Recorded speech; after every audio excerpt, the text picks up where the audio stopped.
Welcome to episode 251 of Control the Controllables. And I'm delighted to introduce our next guest here with you today, and that's Adam Blicher. And Adam is young. I can call him young because he's much younger than me, even though he was really young when I first met him all of those years ago when this bright-eyed, bushy-tailed young coach came from Denmark and wanted to be a part of SotoTennis Academy, spent a few weeks with us during the summer. And still to this day, I can't recommend that enough. You know, that was the start of his career. And that is absolutely the way that I would recommend anybody in any walk of life doing it. You know, someone coming in curious, someone wanting to learn, someone who was learning all about what made sense to him, his philosophies. And that was back in, he'll tell me different, but 2012, 2013. And then he came in a full-time role as well a few years later. And Adam's always been someone who's challenged the norms, someone who's really pushed himself, who's gone on and worked in different areas of sport, not just tennis. You know, he's also gone into the business world with the psychology side of things. He's done Olympic cycles and been involved in those as well. And he's someone who shares his story. He shares so openly personal issues, personal health issues. And it's an absolute must that I'm sure you're going to take so much from. So I'm going to pass you over to Adam.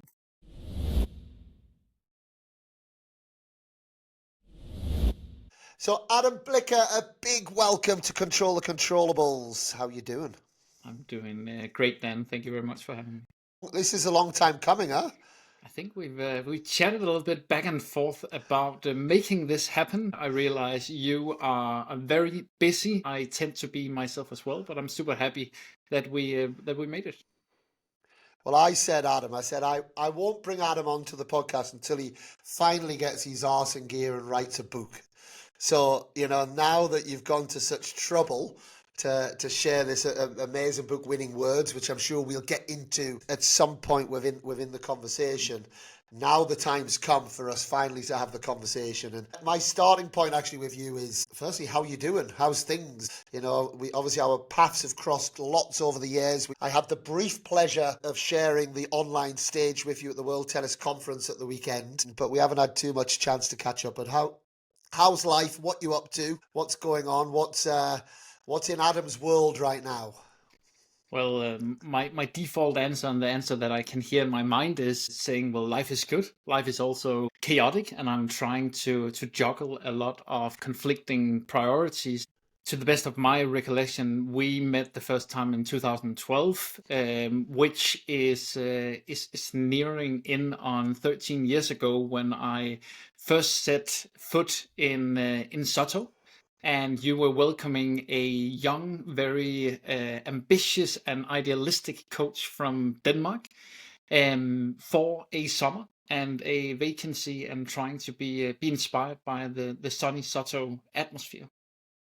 Not just some people come out for the summer and they just want a bit of Bahilimon on the beach. But you know, you were one of the few young coaches that come out and want to be inspired, and that was. I mean, it's mad to think that's 13 years ago. I mean, I saw a picture of me and Vicky saw a picture of ourselves 5 years ago, and we were like, "Oh my God, look how young we look! Oh, we look quite good." You know, that's so 13 years ago. I'd like to think we looked even better, but it certainly it certainly goes a bit more downhill from there. But before I get into I want to get into your start of tennis. That's where I speak to everyone. I want this podcast to be about you. I want to know more about you. I want people to know about you. I want to dig, you know. You come across so well, you present yourself very well, you're well known in the tennis world. But I want to get a bit down and dirty with you today. I want to understand what makes you tick, you know, the challenges. I know that you've had your challenges as we all do. But before that, I do want to ask, it is very recent that your book Winning Words has come out. How's it been received? Because you've worn lots of hats from being a tennis coach, sports psychologist, working in business, and now you're an author. You know, someone who's you've got it out there. You've got your book out there. I see you're signing copies. You've got lots of different people that have brought you in, and I know the feedback has been incredibly good. But how has the book been received, and how does it feel now to be a world famous author. I'm happy. I'm happy that that is the perception. I think a world famous author is not in my self perception of what has happened. I think friction is much less for anyone who wants to write a book in terms of it's possible to release a book. I think it's too early to judge on book sales and to what extent the book is a success in itself. I think the reality for me, first of all, I've been very positively surprised at the way that people have, not necessarily because they have read the book yet, more and more people are now, a couple of months into the release, have actually read the book. But a Yep. lot of the support for who I am and what I have left in people, what kind of a mark and the relation that is a little bit to my surprise still there, that I've been extremely happy with. Because in my perception, as you say, well, probably going back to being 5 years old and picking up a racket for the first time, I fell in love with tennis. And until I left Soto, I would like to say, in 2017, not much existed in my world besides tennis. Everything was centered around tennis. That was the key priority. That was where I felt at ease, at home. Not saying that I was necessarily that good, but that always came natural to me. It was never work to me. That was not just passion, that was just life. At the same time, I've also, since then, since 2017, you alluded to it, quite a bit of different things that's happened in my life. I've had cancer for 2 years. I've been a part of 2 Olympic cycles in more general sports psychology. I am today a father. I'm also working in business psychology. So various different things has happened. But I also think trying to tie a knot back to, well, why the book release now? It's also, I think I needed at the time after coming back home from Soto, because I had put Soto so much on a pedestal in terms of, to me, the ultimate place, both in terms of climate, in terms of culture, in terms of having a shared vision of we are not necessarily promising that we will make world-class players, but we are promising in however long time you are at the academy that you will step away from here with a clear set of values and there will be character building. We will make you a better tennis player as well. But the other part is as important, if not more important. And I fully bought into that. I also realized looking back now that I was young and I had too much speed and ambition and being too idealistic. It was funny, just before we jumped on air, we talked a little bit about the diligence part. I think I was not only diligent in the way that I were 10 or 12 years ago. Hopefully, I'm still somewhat prudent in what I'm doing, but I also think I was super rigid. I also think I was not only idealistic, I think I sometimes spilled over into utopia. So I think I would really like to go back with the knowledge that I have today and also hopefully a little bit more of the pragmatic side of myself, not striving for the ideal all the time and navigating in chaos and complexity. And I think I needed to do something besides tennis because I came away and this was as much on my side that I believe from my side, I wasn't good enough when we talked about me joining the academy of clearing roles and expectations. And I had unrealistic expectations of the venture being out at Soto, but that also in my mind became all of tennis. And I remember that we had this very interesting talk the very last day that I was at Soto. I remember the two of us standing out in the water and talking about, is there such a thing as a good job in tennis? There will always be certain things that is not amazing. If you're traveling around on the tour as you are doing now, you might be working on the biggest stages with the best players in the world. But then on the other hand, you also got 3 kids at home and you're spending time away from home.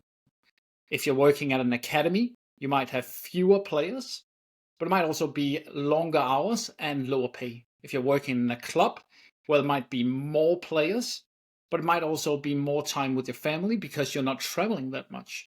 So there will always be trade-offs. And I think post leaving Soto, I needed to try to step away from tennis for the first time in my life to just see, is the grass greener at another place than tennis?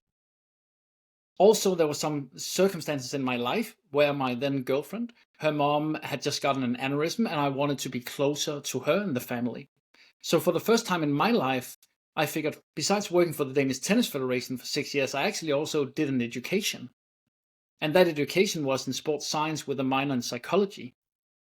And what I've always been into, and what I think today, I'm not judging myself so much on, am I a tennis coach? Am I a mental coach? Am I a business psychologist? What am I? Yeah. But I'm dealing with human beings. That's where I feel the most Yeah. comfortable in different contexts. And I got a little bit, in hindsight, too caught up, I think, in sports psychology.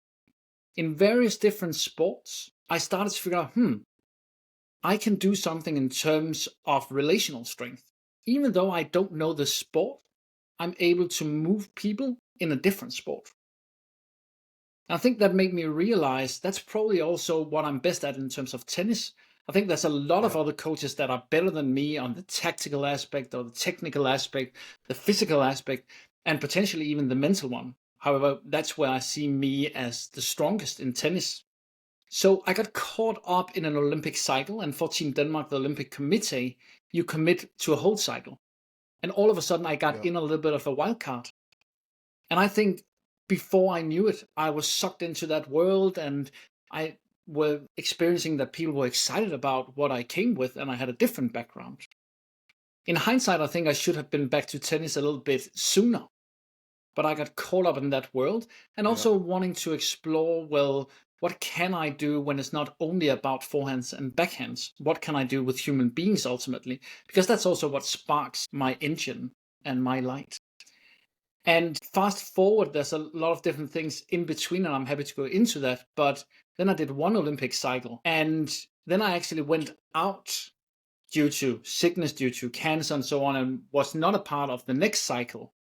However, a little bit by coincidence, I would offer, because someone stepped out from the team in Team Denmark, to jump in a year into the next Olympic cycle. And at that point, I chose to step in again. But it was also very evident to me that post the cycle ending in Paris, that I was going to lean back towards tennis in the capacity of, when we are done with this interview, I'm back on court as a tennis coach, which I am day to day, not full time, but some time. I wanted to lean back in towards tennis in a capacity that also allowed me to be the kind of dad and the kind of spouse that I wanted to be. Because right now, I don't see a reality with a 1.5-year-old where I can lean fully into being a tennis coach. And I see our profession as tennis coaches, if I'm allowed to talk about that as me being a part of it, I really see a difficulty in the trade-offs and in how do we make that sustainable. So the book for me almost became my way of trying to figure out, do I still have a place in tennis? Do I still have relationships? And can I contribute with something that is in between psychology and pedagogy into the world of tennis? Because I think there's enough material on the technical, the tactical, the physical, and the mental. However, to me, it's so interesting, the intangibles of how we relate our information, how we, as the two of us, or you talked about the last time that we saw each other, storytelling. How do we connect? How do we relate our information? And how do we create the framework for players to perform to the best of their ability? Armed with what I have done in sports psychology more generally, and then looking back at tennis, combined with the podcast episodes and me being in your role of the interviewer with other more experienced and older coaches than myself, all of a sudden this area started to form on pedagogy and especially communication, and trying to distill that into something easy and concretely available for not only myself, but for tennis coaches in general. Very good. I don't think we need to talk. You've nailed it. You've nailed the conversation. But it's spoken so well. And as you were speaking, I was writing things down. I was like, right, I want to jump into that. Oh, I want to jump into that. The first thing I need to jump in, I was a smart cookie 8 years ago. I'm not sure my brain works to have that conversation on the beach and, pass on that conversation about, is there a good job in tennis? I think I would probably rephrase that a little bit to, there's not an easy job in tennis.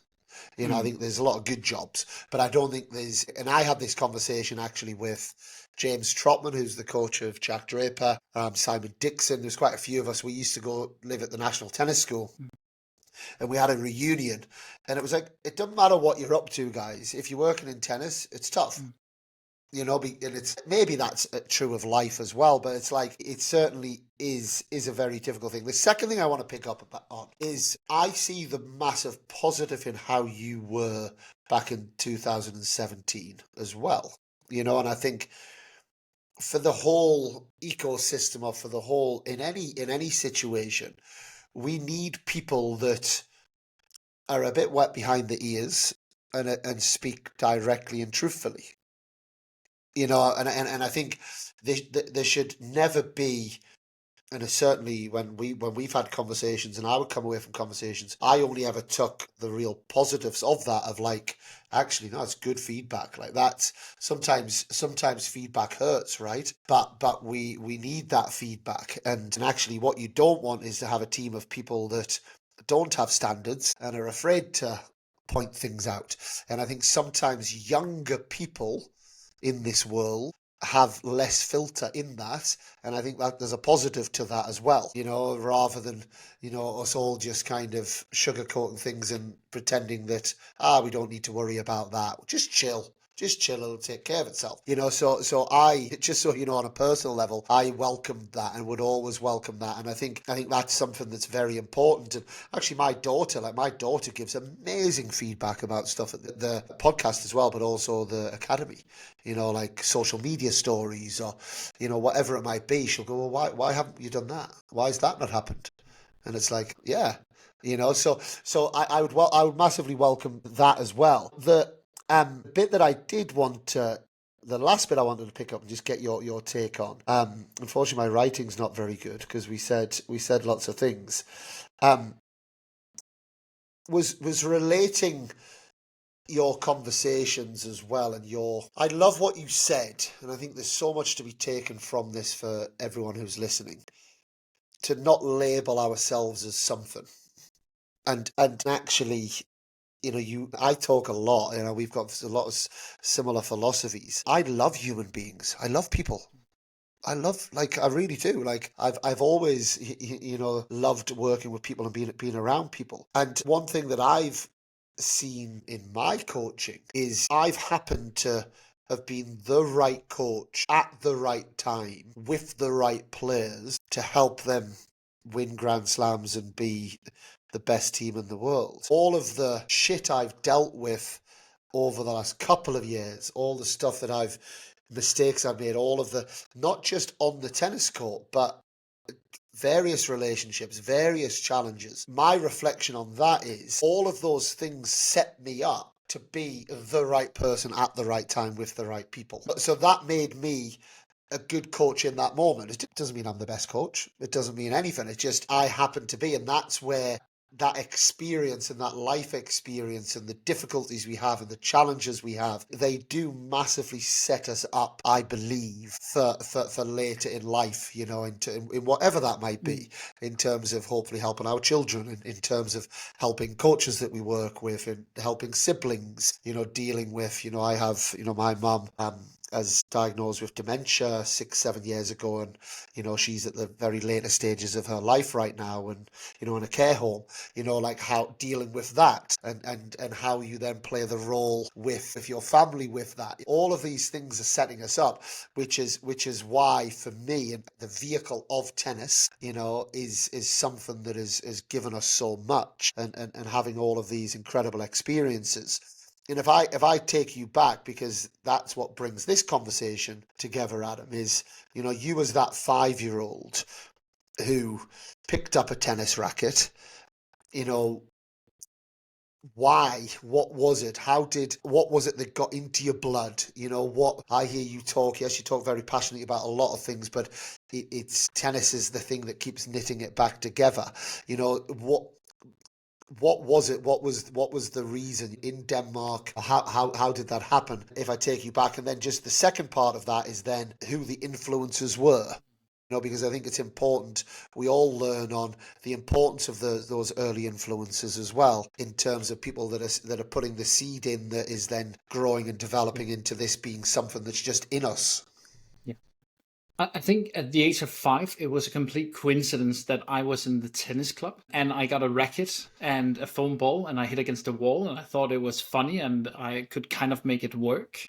I remember at that time there wasn't any teams for 5-year-olds, so I went to a session and there was only 6-year-olds, and I got so scared away by the big children, so I waited a whole year to start playing tennis. But from the age of 6, I went into a tennis club and I just liked playing tennis. And the reality for myself was from the age of 9, I stopped going to, I'm actually not sure what it's called in English, but when school is done, then you can be in kind of I would call it daycare for my daughter. But afterwards, what is that called in English? After school club. After school club. After school.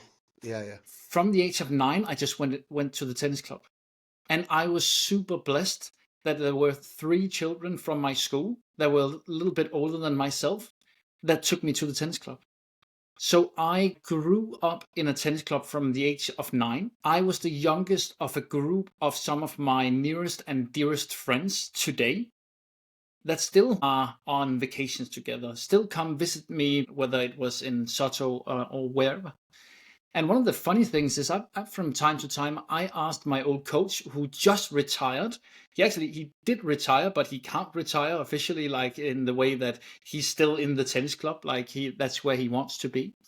And over the last 10 years, from time to time, I've asked him, well, Nils, as he's called, what did you do differently once I was a player? Because we were just hanging out in the tennis club.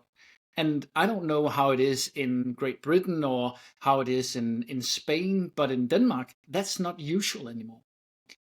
And the interesting thing for me is that he said, well, I wasn't doing a lot different. His point of view is also that some of it is also times changing, and us looking back and being idyllic, being a little bit idyllic in terms of, well, why can't we do what we used to do? And I'm also questioning myself on, if I had had a smartphone, if I had had social media, if I had had Netflix, would I have hung out in the tennis club from the age of 19 to 17 pretty much 7 days a week? They were the ones that taught me to play poker, to drink my first alcohol, to go to the beach, to do whatever in life. And one thing, though, that is very interesting to me, and I have been a part of with the best intentions, but something that I think was a big mistake as a coach, to try to professionalize and make the best possible circumstances for kids at an early age. With that being said, individualized practice from an early age, more coach-steered practices, not leaving room for own initiative. If I'm looking back, I was no amazing tennis kid, but I was one of the better players in Denmark. When I was at the age of 12, I had 3 times practice a week, 1 hour and 1.5 hours. That was the official practice. But I played a lot of tennis.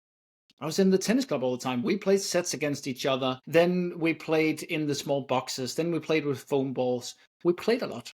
And we competed a lot. So I did play a lot of tennis, but there wasn't that much structured practice. Also, my tennis coach, I saw him more as a guide and as someone that was helping me. I remember at the age of 12, I asked him, how do you do a kick serve?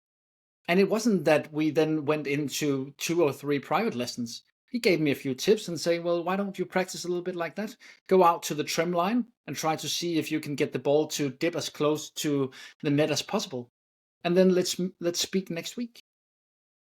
And I think I've really done a bad job with my education from sports science and so on, and really wanting to do the best, but also taking away ownership and love for the sport. And then with a lot of the players that I've dealt with, well, yes, they have been at a pretty good level at an early age, but they didn't have the ownership of tennis. And when they realized they were not going to be the next Serena or Djokovic or Holger or Clara from Denmark, there was nothing that was tying them together with their club or with the sport. And I think in reality, I was doing too much. But how do we change that, Adam? Because I'm with you, but I've obviously, I'm a director of an international tennis academy. I I see the way the market's moving, Mm, and when in terms of, and boy, oh boy, is it different to 4 years ago. mm, Like, and it's changing rapidly. yeah. Like, and that's just from conversations I Mm, have. I feel it. I see, feel it. I hear the demands, the requests. I see the people that are coming from all around the world, mm, that are demanding this and demanding that, and we'll do this to have a month working with you, and I will do this, or however it might be. And I guess where the issue lies, right, is if we turn around and we say no to that, someone else does it. mm, So it actually doesn't solve the problem, because I've even had coaches who have left the academy in the last 6 months, the last 12 months, the last 18 months.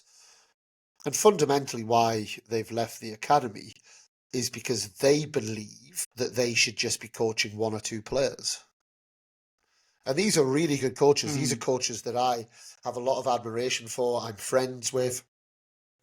But I believe they lost the complete vision of what this is all about, and and like, for me, that whole purpose that we have very strong at Soto Tennis of impacting people's lives through the vehicle of mm, tennis, that still sits at the heart. But I feel I'm almost challenged on a daily basis on this whole concept of demand of all, like, mm, you know parents that are counting the minutes, parents that are counting the shots, mm, parents that are like, they can't be with this coach, they can't, we're in this world, and I guess, where this comes from, and you've mentioned it as well.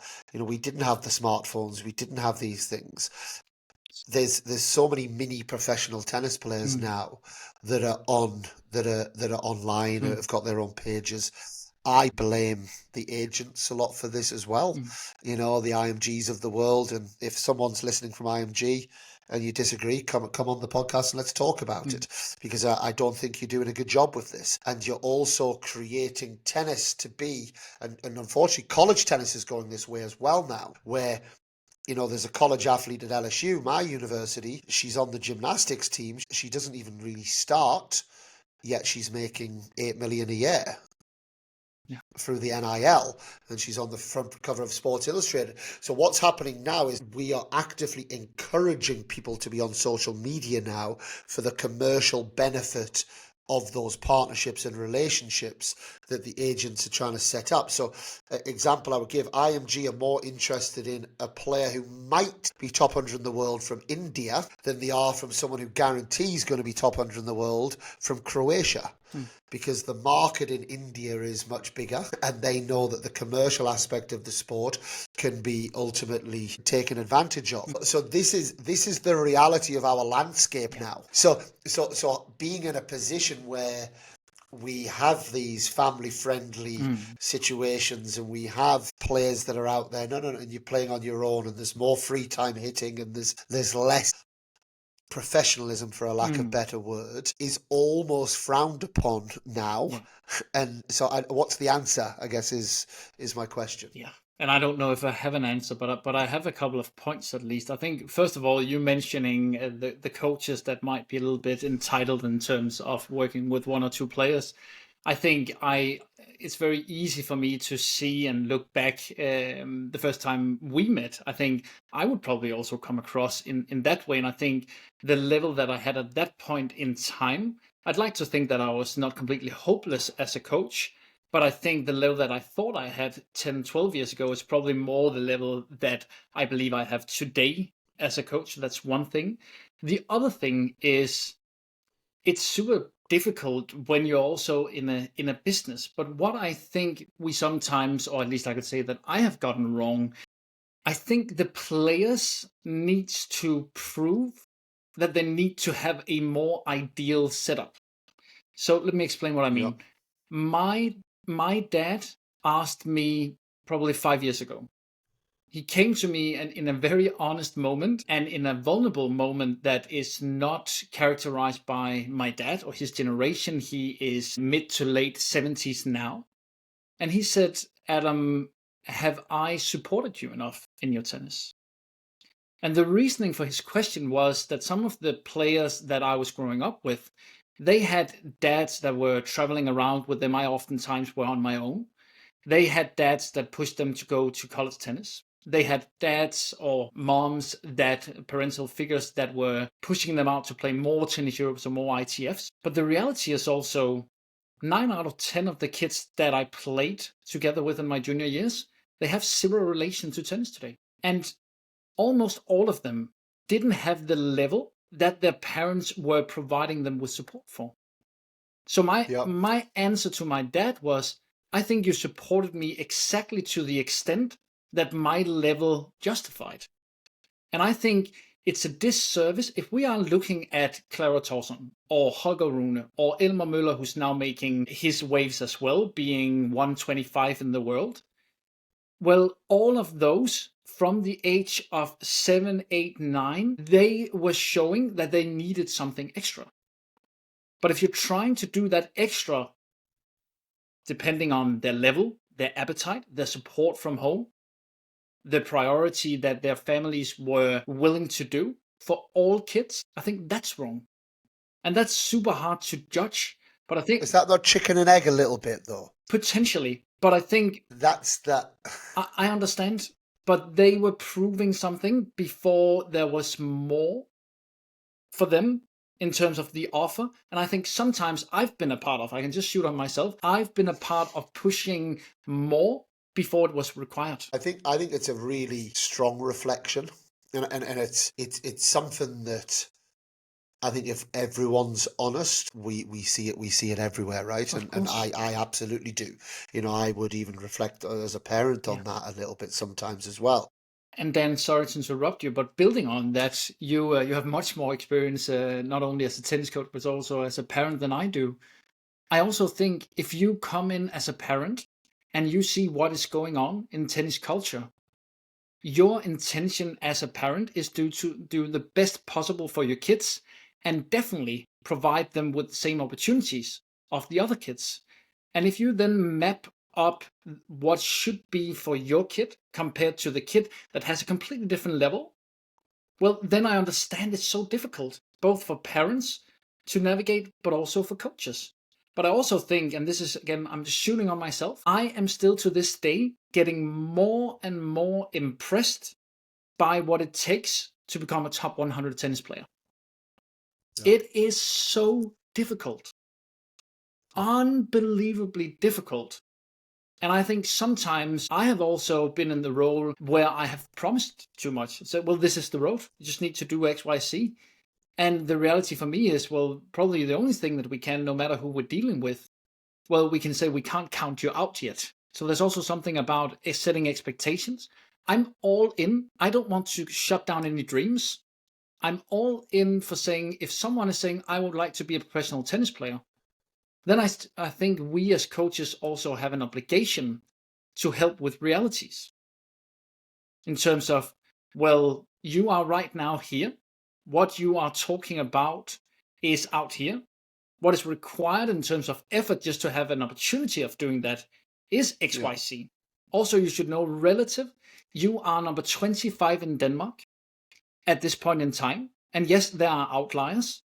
But even if you were number 1 in Denmark, it wouldn't necessarily say anything. On a global scale, there's only 5 players in each year someone is born that gets to make a living out of playing tennis. Yeah. So it's not to shut down any dreams, but I also think clearing expectations of what it actually means when people are dreaming about becoming the next Serena and Novak Djokovic, not to scare them off, but also being real. I think that balance is something that I'm still struggling a little bit with myself, but yeah. I've gotten a little bit more honest just in terms of, do you know what it is that you're actually saying? And it's also completely okay if we start out with a goal that is, could I potentially, if I'm a Dane, go to college tennis? Yeah. And then let's see after that. Yeah, well, I think the way that I try and do that, again, right, it might not be right, but it's something that has worked somewhat for me, and I think some people around, is not it's not our job, I believe, to ever squash an ambition or a dream. It is absolutely our job to bring some reality into managing expectation, 100%. And I think arguably the best way of doing that is through timelining. So I'll actually share a live example of this. Billy Harris, who I love Billy, and Billy, incredible story, incredible. Like, it's amazing. I've just been with him in America, and I'm just like, he blows me away, Billy, of what he's achieved. And he hasn't quite broke top 100. He will, but it doesn't matter if he doesn't. He's just an incredible journey. When I started working with Billy Harris, Billy came and he said, I said, what does success look like to you? And I like to ask that question to any players that I work with. And he said, well, playing French Open Juniors. I want to play French Open Juniors. Okay, Billy, let's do it, man. Let's do it. Okay, and what's your schedule like between now and French Open Juniors? Well, I'm playing these tournaments. Well, those tournaments won't count, Billy, because 6 weeks before the French Open is when the final cutoff is. And you're currently about 180, 200 ITF juniors. So just to give you a little bit of realism, you only are going to play 2 tournaments that are going to count, and they're 2 grade 2s at the time. If you win them, you win 200 points. But in order to play the French Open, you need 420 points. So we're failing, mate. Like, we're fully set up to fail. Like, and I'm not sure I want to jump into this relationship where you go and win those 2 events, and then you turn around and say, "Well, Dan couldn't even get me into the French Open." It's a small little story, but it's something that we see across the board all the time. I've had another player that came in and said they want to be top 10 in the world juniors, and that player was 19, to which I had to explain to them that I think your time's passed. But what I would do is I would timeline and then build back. So, okay, if you want to be top 100 in the world, that's what you've got to do. And then a year before that, what does your ranking need to be? Oh, about 250. Okay, yeah. And a year before that, about 400. Okay. A year before that, about 700. Okay. A year before that, 1,000. A year before that, my first ATP or WTA points. Okay, so that's a 7-year process from getting your first ATP point. And you're saying you want to be top 100 in the next 2 years. And currently you're so it's doing that because it leaves the dream, which is important, because we all live in dreams, like I still dream that I'll play for Newcastle United one day, you never know, who knows what might happen, but it then brings the reality into that more shorter term moment or a shorter term period. And really what we're looking at then is the next 12, 18, 24 months. And that for me is absolutely vital, that is an incredibly realistic, honest, hard-hitting conversation, that we get that bit right. Otherwise we're set up for failure. I believe both in a macro and a micro perspective, clearing roles and expectations is so important.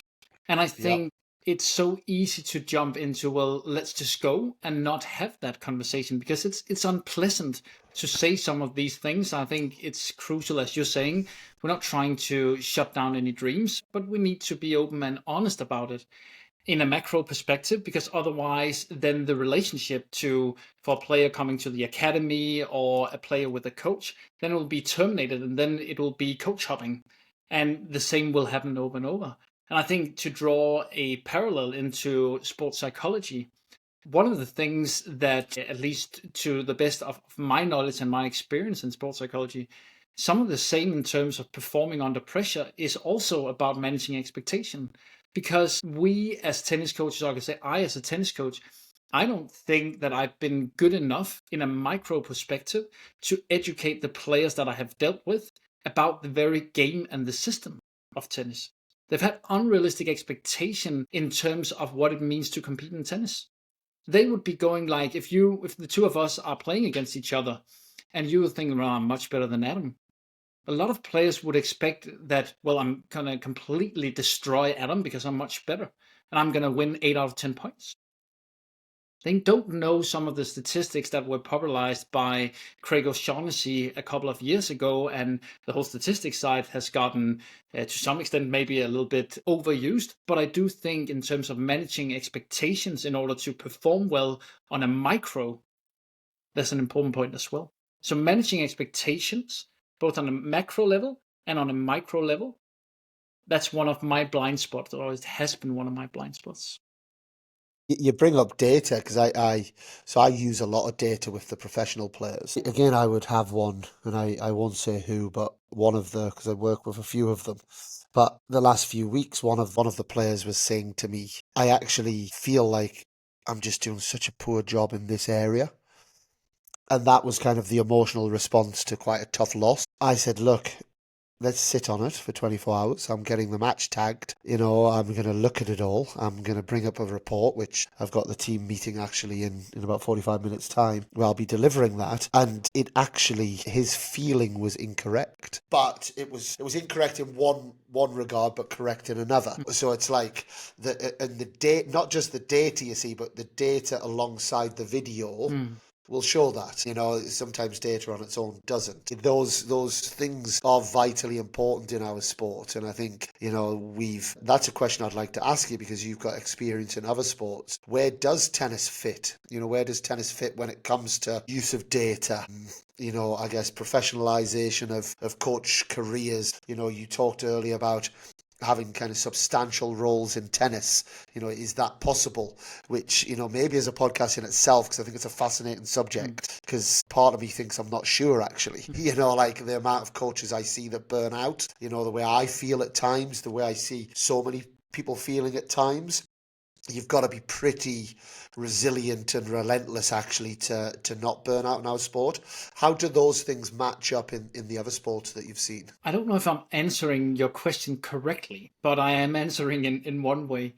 So one thing that being a little bit more outside of tennis made me realize, because I was a little bit fed up with tennis, there was a lot of things that I thought was not ideal, not working well.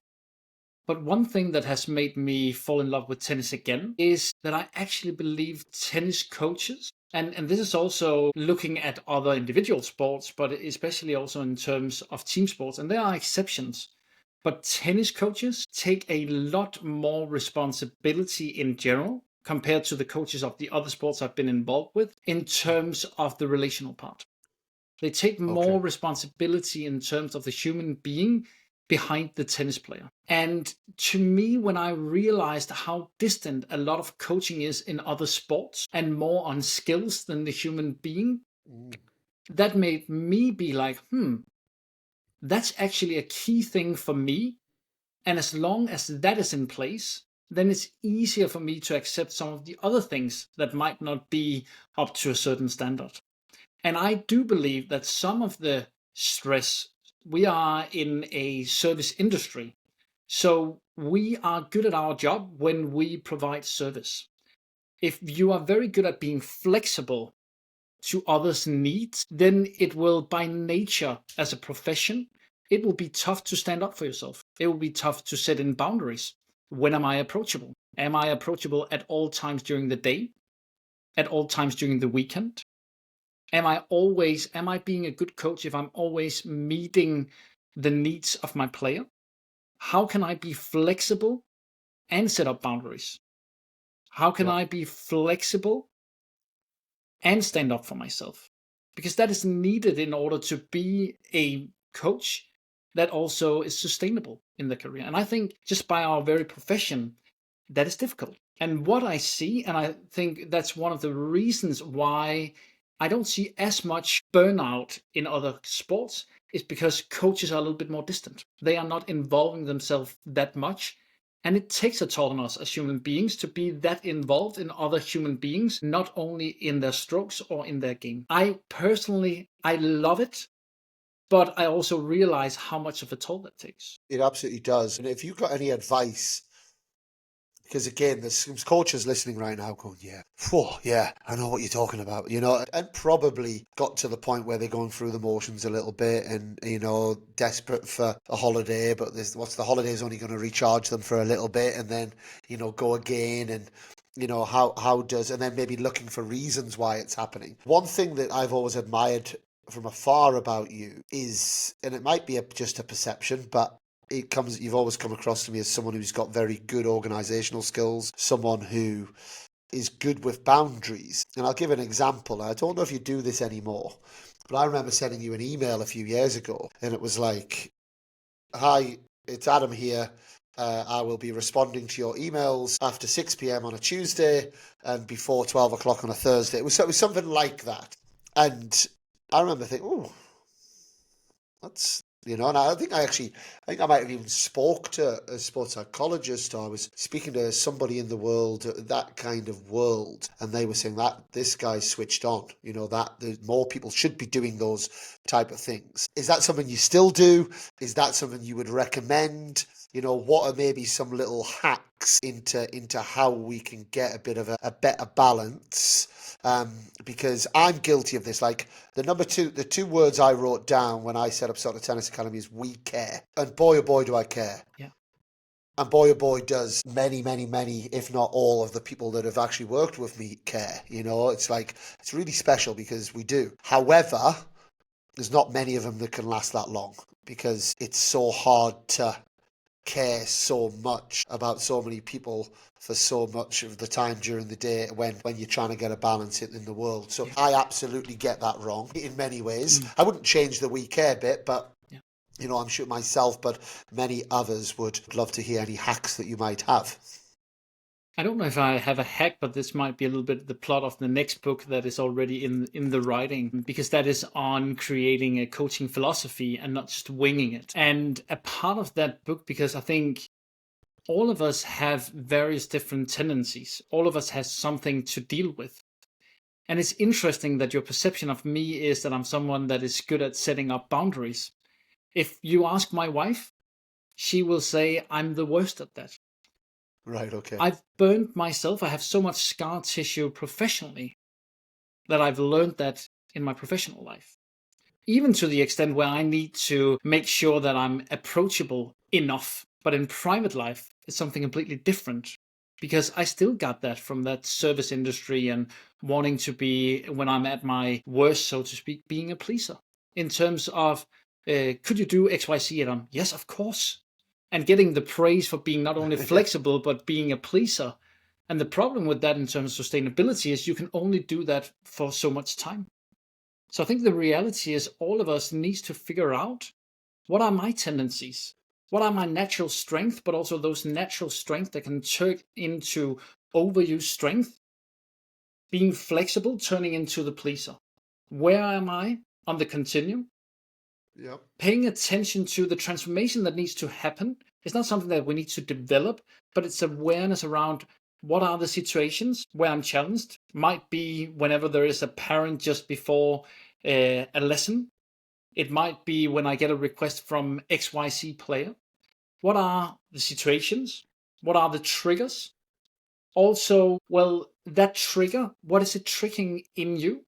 And if I'm on autopilot, what is then the behavior? Because all of our behavior, the reason why I'm a pleaser at times is because I have learned throughout life, the more that I adapt to others' needs, the more praise I get, the more I move forward. So all of our behavior has a function. But in the short term, I get the relief of people saying, oh, that's a good idea, and thank you for being flexible, Adam. But in the long term, it's not sustainable. So there's a long-term consequence. So mapping out what kind of person are we? What are our individual tendencies? I don't think we can fix ourselves, but we can get more aware of the balanced strength and the overused strength in what situations. And also, what is then the thoughts and the feelings, just like on the court? For us as tennis coaches, it's a little bit different, but it's the same tendencies. We need to figure out what are the thoughts and feelings dragging me in a behavioral pattern that is short-term a benefit, but long-term doesn't serve me well. If I'm out on the tennis court and it's 4-5, 30-40, and I miss my first serve, I will for sure have a voice inside of my head saying, oh, don't double fault, and an additional one that's already making up a story about what will I tell my teammates about why I messed up again. One of the things, and this might be, and I know that you at Soto have done work with Anthony Ross, and he's also acceptance and commitment focused in his approach. But I think it's much more about getting to know ourselves than changing ourselves. So to me, those voices of don't double fold or what should I tell to my teammates, or it could even be in this call when I'm feeling in the start of the call, Dan and I need to find ourselves and find what kind of a foot are we standing on, what will make it a good listen for the audience. In my head, even while I'm speaking, I'm like, I call this person History Hans. He's already making up a history that I am to say either to you afterwards or to anyone that dares to listen to this podcast about why was I so bad? Why didn't it make sense what I was saying? And the more that I'm focused on that, the less I can actually focus on execution. And I think for players that goes on court, but it also goes for us as coaches, that we need to be aware of our individual patterns. What is the short-term benefit that we're taking, but long-term it works against our sustainability. So I think it's about getting to know ourselves rather than changing ourselves. You've just said it. I wrote it down. I love it. Get to know ourselves, not change ourselves. I like it. I think this might be the title of this podcast. That's like it's a massive takeaway. Now, there's a podcaster that I once used to listen to, and I was fortunate enough to be on his podcast once upon a time. He used to say, shifting gears now. And so in the words of the legend, Adam Blicher, who had his amazing podcast, and if you haven't listened, you need to go back, guys, and listen, because he's got many, many, many amazing podcast episodes out there. Shifting gears. And I've got one relatively quick topic. I have one a little bit deeper topic that I want to jump into. I know we don't have lots and lots of time, and then a little bit of quick fire. And I just want to ask you briefly, because what I'm sensing is that you've got good parents. I've not spent a lot of time. I don't believe I've met your parents, but as far as parents go, and I guess there's being a good parent and there's being a good tennis parent, right? And are they the same thing? Yes, to a degree they are, but there'll be different thoughts. The role of tennis parents, how important is it? Your own experience with your parents, how do you reflect on that? What are the positives that they've done for you? And is there, maybe something that you would do different yourself as a parent, or not wished, but maybe would suggest that if your parents had acted in a certain way, it might have helped your performance, but it might not have helped in another area. Tennis parents, take it away. I have amazing parents. Especially the older that I get, the more I realize how well they have dealt with me and everything that I am as well. What I hope I can emulate in my own parenthood is following the interest of my child, despite me not having the same interest. Where I think I would add something that I've only realized in the last couple of years post having cancer and having different kinds of conversations. My sister died last year of cancer as well. So I would be a little bit more explicit. For instance, I realized only 2 years ago that the reason why my mom it would be wrong of me to say never, but I was just about to say it because that was my perception. She's watched me play tennis 3 or 4 times in my life, despite she played tennis when she grew up. And she always questioned me about school and didn't question me about tennis. I took that the whole of my youth as her not being interested in my tennis and only being interested in academics, which I wasn't interested in. I was never a good student. I've been meticulous enough to have a master's degree, but it's never been my interest. Only 2 years ago, I figured out that my mom was too nervous to be there, but it was never communicated to me. She cared so deeply, and she couldn't bear the thought of seeing me upset, which I obviously got when I was losing or not living up to my own expectation. So fundamentally, very deep down, that led me to question, does my mom even like me? Does she love me? Of course, today I know it's silly, but that was what it left behind in me, but that wasn't communicated to me. I didn't understand. So one thing that I'd really like to do is be explicit with my children, because we judge on behavior, not on intent. And my parents, and I believe every parent, have good intent. However, we also all have our baggage.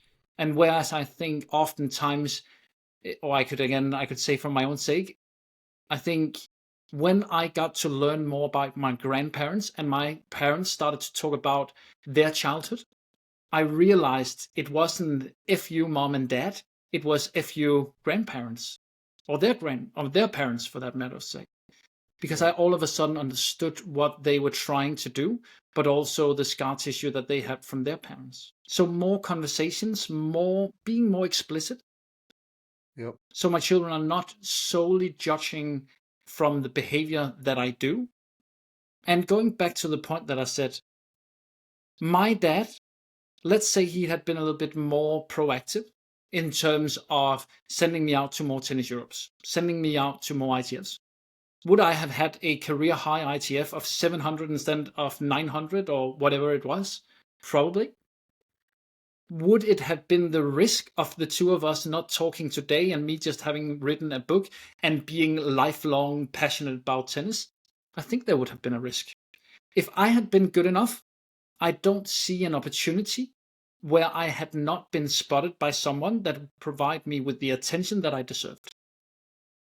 And I think that's a really important point as well, because there's so many, and it's a very natural feeling as a parent, right? That you want the best for your children, and you compare and you see what's out there, and you're caught up in so much of that emotion, and you have all of those things. I think it's also a very natural thing as a parent to think that person is there because of what they've got, not because they have this innate ability, talent, way internally to drive that. And I think you've touched on it there.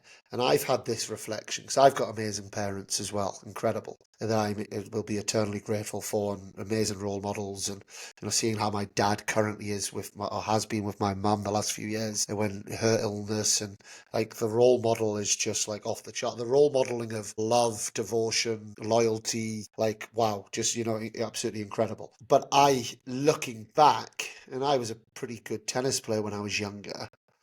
Could they have pushed me more? Probably yes, actually. To what detriment, I don't know. Where the boundary was, I don't know. Would that have had a longer term effect and then affected me further on in my life and career, and you don't know. But I think there's still this in our sport, this tennis parent model, which is to be pushy, and if they don't, so that's the reality of our industry as well, because it's almost like that. So like, yeah, you jump in on that point, because I'd love to hear from that standpoint. Is that they feel they've got to be pushy because that's what other parents are. And if I don't push, my kid's not going to get the space and opportunities, and they're not going to do this. I can't just wait for chance on that. It doesn't always come from a bad place. What are the potential effects of being like that? I think what I've experienced in various different sports is all sports will say, well, tennis is unique. Speedway is unique, whatever sport. And I also think I would say the same about tennis, in the fact that when you're doing research on sports in general, on what is talent, what is good talent development, what is a good talent development environment, for instance, SotoTennis Academy, then tennis is special in the way that it's very hard to point to anywhere in the world where there are so-called successful talent development environments, where someone walk in at the age of 6 and walk out as professionals. The reality is that people jump around. That also means that you can't, just like if you are a soccer player, football player in Denmark, you can go to the local soccer club. And if a kid is good enough, then it's possible to become a professional. I don't believe that it's possible to take my daughter to a Danish tennis club and expect her to be a pro. I don't expect the Danish Tennis Federation, even though she will become better, that they can make her a pro. I wouldn't expect necessarily to send my daughter to SotoTennis Academy and she will amazingly just turn out to be a pro. So I think I'll give you a 5% discount. 5% discount, Adam. We'll make her into a champion. I think tennis requires a very, very strong and dedicated parental figure to be the one that is somewhat in charge. Then you need to, together with the coach at a certain period in time, figure out what are the roles and the expectations. How do we, in the triangle between player, coach, and parent, how do we collaborate the best? And a thing that I have done wrong previously is that I pushed parents away, and I couldn't believe, well, these parents that were actually well educated, seemed like good human beings, that then I got these long, crazy mails and I got phone calls in the middle of the night. But the more that I talked to older and more experienced coaches than myself, I also realized I wasn't being transparent enough. I wasn't clearing roles and expectations enough. Not that they should guide or lead what I was doing, but I needed to let them in and let them understand where we are, where we're going, and why we're currently doing what we are. Because ultimately, for most tennis players, and for them, there will be a multitude of coaches, and the parent figure is the stable one. So of course they're going to be involved. The question is, how do we do that? And how do we check our ego at the door, both from a parental point, but also from a coach point, in order for the player to thrive? And that's not easy, but that takes conversations, and a lot of conversations. I agree with everything you're saying. The cynic in me in all of these things goes, and I'm thinking in terms of that burnt out tennis coach, because I get this, because I would be, as a director of an academy, let's go back a step. When I would get my English marked, whether that was when I was 8 years old or whether that was in US college, I would always get great creative content, Dan, poor grammar. Okay, that's kind of me. That's kind of me in a nutshell. So I'm constantly thinking, how can we better? How can we do this? How can we, not just for the players, but also the coaches? How do I manage their timetables better? How do I make this more sustainable for them? How do we do this? How do we do that? But the problem that I time and time again come up against is then a coach saying, yeah, but we don't have time for that. I don't have time for that. And to me, if I'm playing the devil's advocate, then I would say that is BS. Because there needs to be a priority. It will slow you down in the immediate now. Yeah. But it will clear confusion and lay the brickwork for a long-lasting relationship. So yes, we need to slow down, and it's going to be uncomfortable because we as tennis coaches are practitioners. We associate being effective with going out on the court, doing more drills.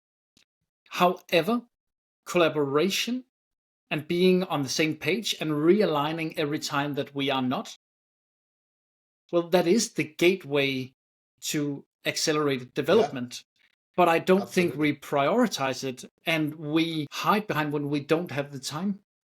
But then I think it's about, maybe we should once a week take half an hour less on the court, and it's actually more productive to be on the same page. Once a month, whatever it is.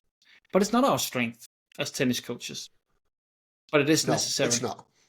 It is, and I agree completely. And again, we've got like another 2 or 3 topics that we could have our own podcast on. I have to take you to the words, Adam, you have cancer. It's the words that nobody wants to hear. We all dread. We all fear. At the time, you were 25 years old. Yeah. Take me back to that moment. How did you feel? Well, I think, to me, it's interesting, because to me it was like, when I got the message, it was more an annoyance and a kind of an injury. And I'm going to be very transparent here. I'm just thinking out loud when I'm processing in my mind, but I would like to share this. At the age of 19, I was accused of having a private relationship to a player that I was coaching. There was nothing sexual in that, but a private relationship. In hindsight, I did have a private relationship with this girl. She was of the age of 9. She was like a little sister to me. I'd never had a little sister. I had 3 older siblings, now I have 2. It was after me moving 200 kilometers away from home and coming to a new place. There were a set of parents that took care of me. The older sister, she was trying to become as good as possible. I was a sparring partner for her oftentimes. and I took care of the little sister. In hindsight, there was a private relationship in that she felt like a little sister, and I probably didn't keep the professional distance. However, when I was faced with that, I broke down, and I had a year where I was questioning everything, even my own intent. Did I actually do something wrong, even though there was nothing sexual in that? But am I completely wrong in what I'm doing and what is going on here? And in and out of hospital. And my whole body was just reacting. And after a year, they said, well, your whole body has just been super stressed out. And that year was a terrible year. Mentally, I questioned whether I wanted to be here. And it was a super dark place. Having cancer was comparatively easier for me. But the crazy part, because that was physical pain, to anyone that has tried chemotherapy, not nice. Having a stem cell treatment where effectively the last chemo treatment that is called BEAM, before stem cell treatment, kills the whole immune system and you go into isolation. And I felt like what I imagine is like being 85. And I really felt poor for a whole year, where I remember when I came back home from the hospital, on day 7, I wrote on a note, for the first time, I've stood up and brushed my teeth. That was the level that I was at physically. That was not nice, but I was happy. I wasn't sad. And to me, the realization of mental pain or psychological pain and physical pain made it a really strange experience having cancer. Because when I had cancer, it opened up for everyone around me, saying, how can we help? When I had the year where I was super sad and couldn't really figure out what is right and what is wrong, I wasn't able to have people relate to that. It's just like, well, why don't you move on? You didn't do anything. There was nothing about the sexual part, and like, what's the matter? And I was completely confused and completely devastated. So cancer was not nice, and there was a physical part that was having chemo treatment. To me is a little bit like going out partying all night long. And then I had that feeling in my body every 2 weeks for 4 days straight. And that was exhausting. But mentally, I was okay. And mentally okay because I saw, and there was probably my crazy tennis mind, that to me, when I got cancer, I was told, this is not your fault. There's nothing you can do about it. I think that was a disservice. Even though there's probably some truth in it, to me, we need to be very aware of what are the beliefs that we hold. They might be true, but are they useful? The more that I read into what is cancer, also some of the common knowledge that we know that the more that you smoke or the more that you eat red meat, I read into different twin studies and saw there was an overrepresentation in Western society opposed to Eastern. Then I bought into, okay, this is a little bit like a tennis match. I'm meeting cancer. I've heard that cancer has an unbelievable serve, great drop shots, and it's going to be a difficult match. But let me control what I can control. I do buy into, also armed with a sports science background, that there's a multitude of different things that I can do related to health. I can take more care of my diet. I can take more care of my exercise. I can take more care of my mental health. It will not necessarily cure me, but it will likely have a positive effect. And if this is it, because I had a 25% chance of survival once I went into the stem cell treatment, there was a 75% chance of my immune system not lighting up again, because they call it a rebirth. And then I would have died in hospital from whatever would have caught me. So I needed to be. And how did you feel then? Did that not scare you? Were you not fearful of that? Did that not have a psychological effect? Post the experience that I had where I was really miserable in life, I think I overreacted in the sense that I did everything that I could from the age of 20 to 25, and I was under-rested.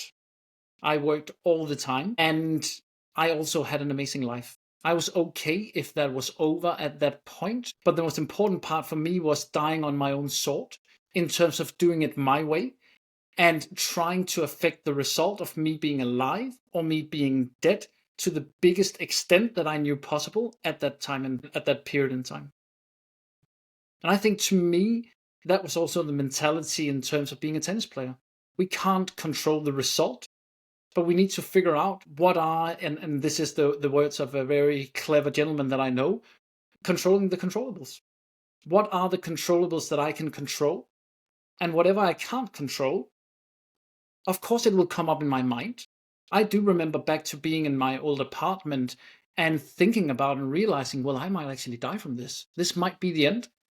And I had an afternoon where I was super scared and I felt hopeless. But a doctor telling me that it wasn't my fault and I couldn't do anything about it, that was disempowering to me. Even though I knew that me eating in a certain way, me exercising in a certain way, me taking care of my mental health and my sleep in a certain way, that I knew that that would not necessarily be moving the needle, but my belief in that made it incapable for me to feel sorry for myself. Because I was trying with what I had at the given point in time. Very, very inspiring. And I think, thank you so much for sharing that, because I think it's powerful, the power of the mind. And, I guess process over outcome is talked about a lot, right? Never is there a truer example of process over outcome. When an outcome of losing a tennis match, hitting a fluffy yellow ball over the net, to losing our life, and being able to get your head into that space and that mindset is just incredible. And how was that period? And great news that you shared with me before the podcast. 5 years now, can't completely check free. You haven't had any checks for the last 5 years. Amazing, and long may that continue for you and anyone that's been through similar situations. How did that perspective change for you after? You've had this, period between 19 and 20, which has obviously impacted you in a massive way. You've reacted to that by maybe burning yourself out by just going for it. You've then had this big checkpoint of like, hey mate, this ain't forever. You have to be a little bit, this could be taken away from you at any point. Have you been a different person? Has that perspective shifted? Is that something that still kind of enlightens your world now? Or do you fall back into normal ways? Of course, I fall into normal waves. I'm just a human being. I still have my tendencies. However, I would say in one way, I've become, or at least I'm trying to be more aware of who I am and not. I've always been very clear of my intentions, but I think where I have gone wrong is not understanding what the perception of myself was. So I'm being more mindful and more strategic about what is the perception based on my behavior. I think I was hiding behind good intentions. That's one thing. And the second thing is that I think therefore I've gotten more pragmatic. Therefore, people will see me as more tolerant, more patient than I used to be 10 years ago. But in my mind, I'm more impatient. I really don't want to waste my time. I put more demands on what I do, and I don't feel like, well, now everything is just good and I'm still here. To me, it's like, well, it's had the opposite effect of, well, I'm here, let me make the best out of it. It was super. It wasn't the best timing to write a book while becoming a dad, and as you can see in the background, buying a house and renovating it. But I needed it. And I wanted to do it. And I wanted to really make the best of life while, and this is still my big challenge going back to what we talked about previously. I think it might be a little bit controversial, not necessarily from a player perspective, but I could say from a professional perspective in my mind. High performance is easy. But sustainable high performance, that's difficult. I agree. Combining ambition with balance, combining ambition with dosage, without me feeling like I'm mediocre or I'm sloppy. Yep. That's my big challenge. And I'm trying to juggle that and balance that every single day. Adam, you're doing an incredible job with it. And I thank you so much for coming on to the pod to share this with everyone. You know that it's, you know, you've given us some incredible insights there. I for one have taken so much from it. A big thank you, big love to you, to the family. Continued health, continued chaos and ambition and pursuit of balance in some sort of way. I know you have to jump, but could you give, if you got 2 minutes for a very quick fire round? Yeah, I do. What does control the controllables mean to you? It means that I need to remind myself every time I feel annoyed at where do I center my attention, because what is wrong is always available, so is what is right. I believe our world is what we focus on. Very good. What's your favourite snack? Dark chocolate. No, it's not. It's a carrot stick. That's my image. I would say it's probably a wrong answer. I would say it's my go-to snack. My guilty pleasure is when I'm shopping groceries. I don't know if this makes sense in an international capacity, but the small red and white Kinder chocolates, milk chocolates. Yeah.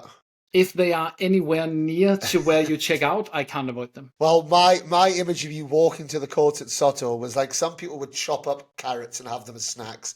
You would just have a full carrot, just going for it. Who are the most aesthetically pleasing tennis players in your eyes in the top 10 in the world for both men and women's tennis? Who jumps out? Who do you like? Good question. We agree. It might not be top 10, top 20. Yeah, I was about to say Grigor is not in the top 10 anymore, is he? Yeah, Grigor it can be. Yeah. And I am not. I am very much a heterosexual man. I can also say he's aesthetically pleasing to look as a good-looking man as well. You know, someone who isn't normally that way inclined. I can appreciate how he looks as well. Yeah. So he comes to mind first. However, and I know it's not what you're asking, I would say someone like Daniil Medvedev. I know he's in a little bit of a terrible form or run of form right now, but it intrigues me to look at him as a little bit of the counter in terms of post-Roger, that I think there was potentially a little bit of an overemphasis on aesthetics and style and technique. So I really like to study someone like him or Jensen Brooksby or someone that is doing things a little bit different. I know it wasn't what you... So Grigor aesthetically pleasing, Daniil not. But because of that, we like him. And what about on the women's side? Good question. Anisimova's backhand. If you could steal one shot from another player and add it to your tennis game, what would it be and why? I'd like that backhand. My backhand is a shot that I think should have been a one-handed backhand many years ago. I've been sharing Qinwen Zheng's backhand with lots of players this week because that's another beauty. Yeah. Forehand or backhand? Forehand. Singles or doubles? Singles. Roger or Rafa? Roger. When will Holger Rune win a Grand Slam? No. Serena or Venus? Serena. Should we have a medical time out or not in tennis? No. What's one rule change that you would bring into tennis? No warm-up. Like it. And who should our next guest be on Control the Controllables? That requires a little bit more of a think. I don't know if I get the name right, but there is a guy, I can look it up, called Kyle Hennes, as I remember it. He was a gentleman that I met at a worldwide coaches conference, and he had a very interesting view on the pedagogy side of tennis. It might be a little bit theoretical, but he had some good thoughts. I'll pick that up with you. Adam, you're a star. You need to go. I need to go. But we need to do this again. This was fun. I've loved the conversation. So a big thank you. Thank you very much for having me. I would love to come back at one point.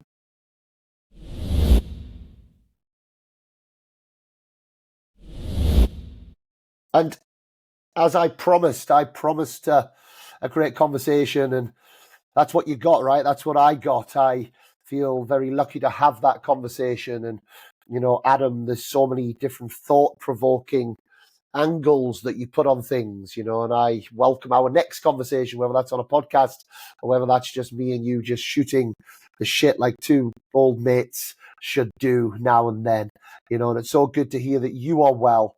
And like I said, the takeaways for me, and there are many, but one that I want to touch on because I think it's kind of ironic. Since our conversation, I ended up in bed for a few days with high fever and a bit of a chest infection. We talk about the burnout that comes with tennis coaching, and it's real, right? It's something that I've not been able to sort. I don't have the genius answer for, but I love the way that you put it.